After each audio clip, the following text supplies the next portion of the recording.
Para papola. Love ko. Sakto-sakto, diba? McDonald's. Oh.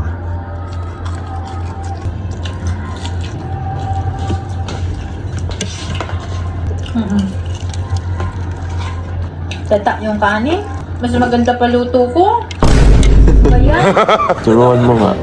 hoy, yung nagluluto dyan ng kanin, lata. Malambot pa. Para to sa, sa bungal. Sa walang ngipin.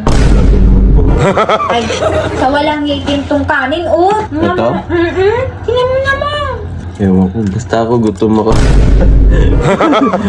Uy, hindi, actually, di ko pa titikman ito. Ewan ko. Tingin yes. Nireklamo niya yung kanin. Pero naubos din naman niya. Ano ba naman niya? Mainit yung ketchup? Anong price? Mainit. Yung ketchup pa mainit? Talaga? Kakaiba mga bahay mo ngayon ah.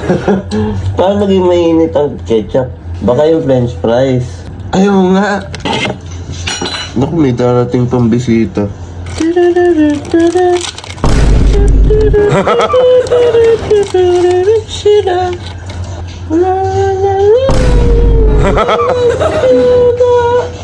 Bago ka. Parang iba na yun ah. Aning. This episode is brought to you by Nissin Wafer. Baka naman. Crunchy like chicken.